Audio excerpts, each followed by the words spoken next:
How much of the abuse are you responsible for? That's the topic of today's video that I want to talk about.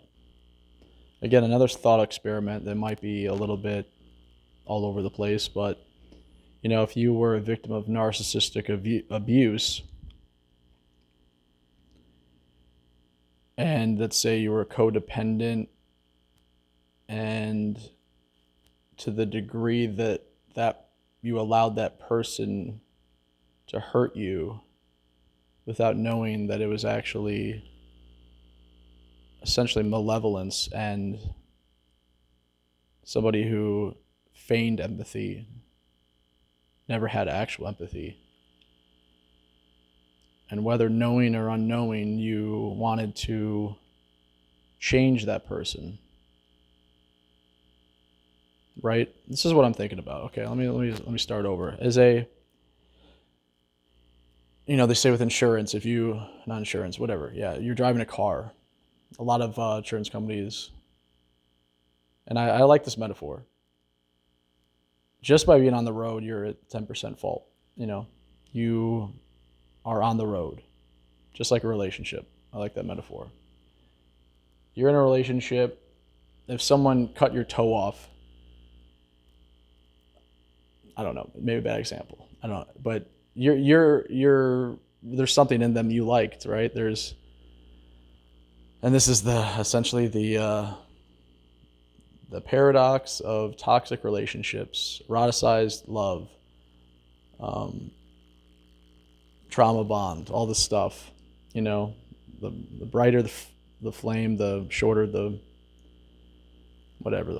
You know what I'm trying to say. So, and as I talk about abuse, and the topic of the discussion here is, what part of it is your fault? And there's no answer. This is a dialogue video. This is creating a dialogue. So hopefully this video has more comments than above par amount of comments, because I genuinely want your guys' input. And you can say you're an idiot and this is what are you talking about? But this is something I've kind of been struggling with. Not kind of, very, very bad, very been struggling with so bad that it's debilitating. So actually, I'll put it that way.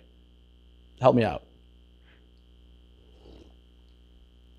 Let me rephrase that.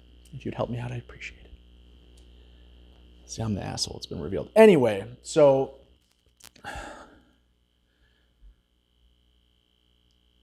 I'll say this. I'll be transparent as usual.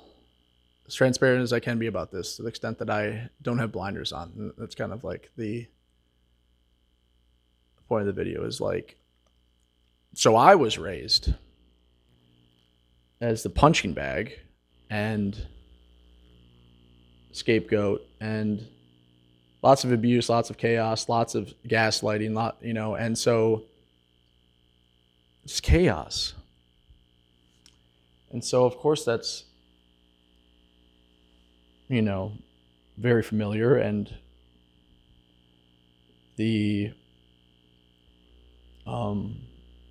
my system, again, I'm not going to be able to think of that word again, it's going to screw everything up, but God, why can't I think of that word? Your system and how you operate, it was like heightened, right? So it became familiar to be around chaos. Anyway, so, and yet substances to that, and yet it was absolutely insane. It was absolutely insane. It was insane. And I think to myself, like, when did it become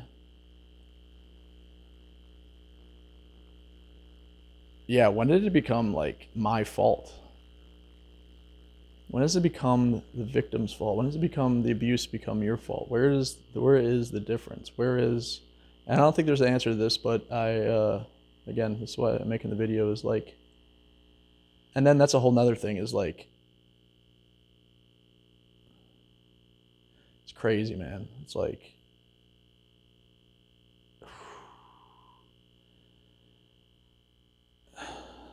if you were, the person who got hurt the worst is like probably going to have the most growth to the degree that relationship was toxic. So it's like, the more you're hurt in a relationship, the more you don't want ever experience that again. And like I do most things in life, I do it to the absolute extreme. I feel like my life's a reality TV show, and the more crazy it gets, the more points I get on the Nielsen, if you're old enough to know what the hell that is, Nielsen rating. Jeez, I'm doing dating stuff now, like dating myself stuff. And so at the same time, being self-destructive my whole life, at the same time, knowing that the growth that I'll gain and the knowledge that I'll gain from the pain is going to be, I guess that it ends up kind of being a choice, whether consciously or unconsciously. It's like to the degree that an individual allows themselves to be abused is like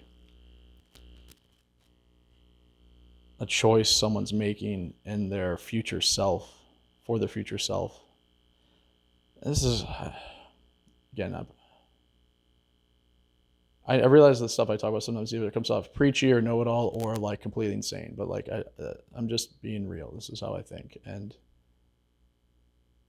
I frame things sometimes in a way where I have the answer, and that's why I do these videos, or that's why I hope people comment, is to push back, because and I've noticed this. I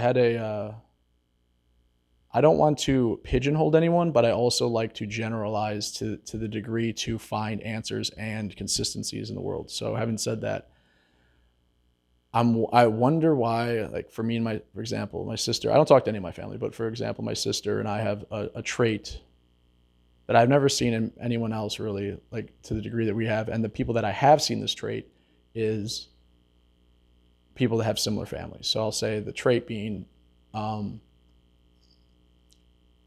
truth.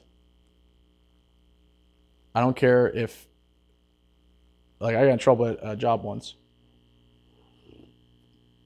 I'm going off a freaking tangent again. We're talking about abuse. Here we go, story time. At a job where I'm closing the bar and they want you to round up the change. And every single time I closed until the day I got fired, and they couldn't help but tell me, you just need to round up with the change. You don't need to give us the exact change. I give them exact change every time. Like there's like this is the answer and I don't care what you say kind of thing. And I used to think that was like, it's not very productive. It's not very helpful as an individual to fight every single battle, no matter how small. And I'm like that. I know my sister's like that. I know a few other friends and that are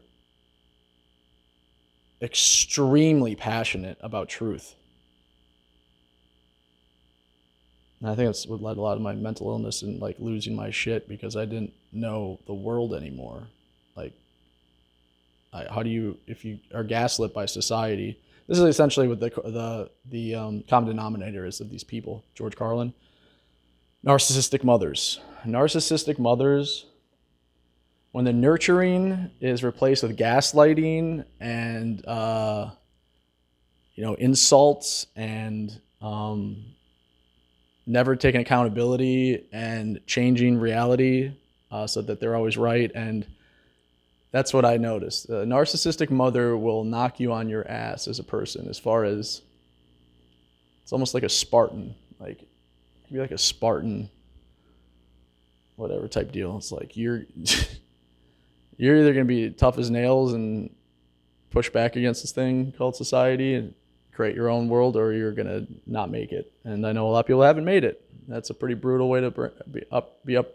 I'm not excusing them, by the way. That's bull crap. And you're going to have a better chance of your kids succeeding if you, give them, some support. But that's what I noticed. And so, see if I can kind of weave back to the topic here of abuse. And it's like, so if that's your framing of the world, and you're conditioned, is the really big word, conditioned to believe that your worth is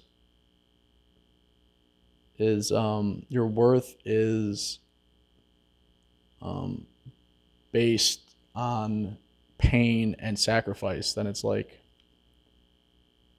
to the degree that you believe that, can lead to almost insurmountable. I know for me it was almost insurmountable. Now I'm here alone in my house, pretty much been isolated for 2 years. Not pretty much. You could argue 5 years, technically. Christmas 2019, beginning of the most fun I've ever had, and essentially, in hindsight, it's kind of used, isolated, abused, groomed, conditioned. But it felt so familiar. That's where it gets dark, is where the familiarity and the, abuser will never tell you that they're an abuser and they're a bad person and they lack empathy. I had this idea in my head that if I would just do enough abuse to myself, I did enough harm, sacrifice enough of myself, then how could someone not, love me forever and never leave me? And see, there you go. I say that and it's like, I'm poor me, but I promise you this is the answer. If you're like this, because when I say that, that's where self-differentiation, that's where that comes in. That word, if you haven't heard of it, self-differentiation. Jerry Wise, look him up. He was a game changer for me on YouTube, and that's the answer. And boundaries and understanding that, see, now I'm being preachy. This is projection. Yeah, it's like, it doesn't matter how old you are, you didn't know, right? And again, it's just a journey, that's why it's so crazy how there's no, this might be profound, super tangential, but there's laws on murder and, tax evasion and these things that, although they can be arbitrary, not arbitrary, that's not ambiguous and hard to narrow down exactly with intent, and how much time someone gets is very why do you get to decide that? It's very whatever, but those are still things that we try and create a society off of. And I think to myself, that's what we can measure.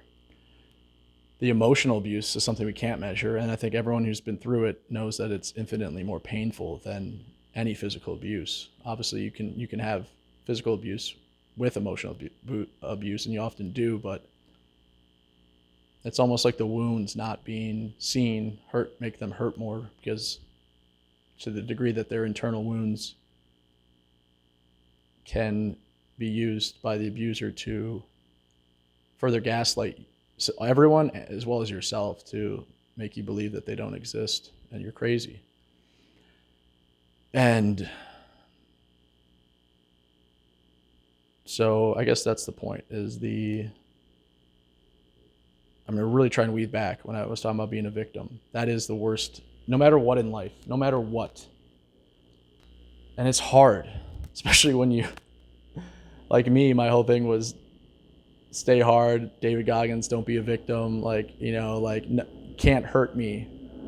I was literally following his rhetoric and living my life like that, having the best life, and there's truth in it.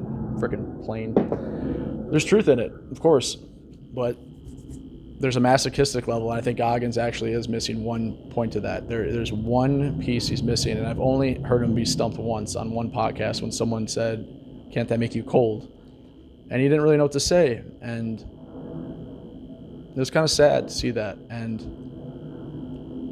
I think that's a trap. It could be a trap, because it was the most confusing part of my gaslighting was, wait, I worked 100 hours a week. I got in the best shape of my life. I had all these girlfriends. I had all these friends. I had all this notoriety. I had this house. I had these parties. I had, pure bliss and some, youth, everything. And it was all on the there's no soul in that. I literally lost my soul. And that was the most confusing part is now, losing everything. It's I sat in bed and on the couch for over a year. Like over a year, I just watched. I think my spine is messed up because right behind you, this couch, I over that side. Wait, no, that side. A year and a half just watched TV. I couldn't. I didn't understand. I was so gaslit. And the point is that when hard work is everything, and like people tell you like get out of your comfort zone, get out of a funk and all this stuff. It's like you have no idea how out of my comfort zone I was. I took it as far as you can take hard work and lost everything. And how hard is that to rebuild? And especially the shame of knowing like you had everything and it was never enough. Like you just needed more, and people try to tell you, and it's not feeling good enough. Like there we go. Got right to the point of the video. When is the abuse your fault? Like,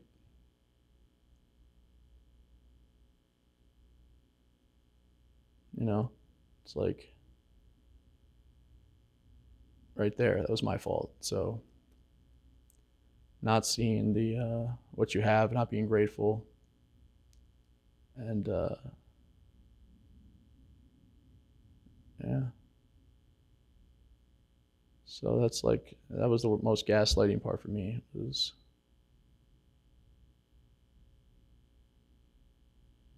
not knowing how to rebuild when everything I've ever known and liked about myself was hard work and just pushing, thinking outside the box, and being just like taking things really far and not making, just pushing, seeing how far I could push my body and my mind, and although that's good, it led to complete collapse. So stay hard is a good message depending on where you are, but I'm not saying I'm like this, but the movie, the people with like a little neurodivergence and tend to obsess and whatever, maybe it's BPD, whatever you want to call it, just the type of person that it doesn't really take things, it's like Paid Forward, where he's like, if you tell my kid, Harry Joel Osment's like, how do you fix the world? And like Kevin Spacey's character is a teacher and teaches him. I gotta talk like someone hasn't seen the movie. There's a movie. The kid is challenged by the teacher as well as the other students to how do you like change the world or whatever, and he really goes in deep and obsesses about how to do it. And spoiler alert, that's what the movie's about. And she goes, he's like, the mother comes over and yells at him like, he did all this stupid stuff. He brought a homeless guy in my house. Like, what are you doing? Like, why did you tell him to do that? He's like, I didn't think, it's a thought experiment for students. I don't expect them to like, really try to do it. And he goes, with my kid, when he wants to do something, he does it. Like he takes it to, he takes it and he goes for it. And when you challenge him with something, he goes for it. And like, again, I'm like, it's just a quote from a movie, and but that's people that are like that are neurodivergent or whatever. I don't know what it is. I think of ASD, like kind of like OCD, ASD, whatever the hell, when you like the obsessive kind of like person. Yeah, that's not a good message for them, David Goggins. Like, I should say it's not that it's not a good message, is that it can lead to some bad stuff. Let's say this message is dangerous. Most of those people, I agree, are projecting their own weakness and their insecurities. 99.9. But there's that little percentage of people that take that to heart. I don't know if you heard that in the mic. Just let one go. Again, I tried to keep it on topic. We got a little crazy, a little off topic here about abuse. But yeah, another tangential ADHD in full and all its glory in a little vlog again. But I mean, I'm just going, guys. I'm trying here to create something, and I'm gonna look at the views. I'm gonna look at things to grow the channel. But I'll always do it authentically and with as much ADHD as possible to make you guys not feel alone. I don't know. I don't know what the hell I'm talking about anymore. I don't know what I'm talking about. Yeah, abuse. Um, what the hell did I tangent? I didn't even know what I went on about in that video. Yeah, is abuse. Yeah, when does it become your fault? Uh, Answer below. Um,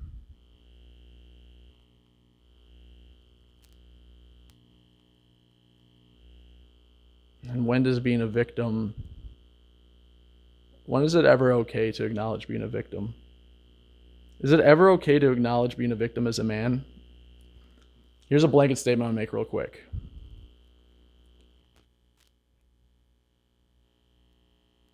Not a statement, a question.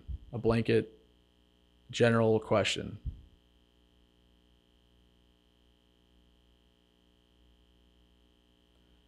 Is it ever okay for a man to be a victim? To be a victim? To identify as a victim? Addendum question. And if the answer is yes,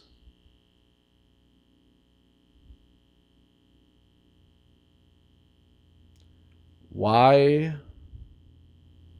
do women and men and children frown down and pity men for their shortcomings and for their tears? If those tears come from weakness and not inspiration, or immediately followed by perseverance and motivation. Why do we look at men with shame? We all do it. Why do we do it? Have a good one, guys.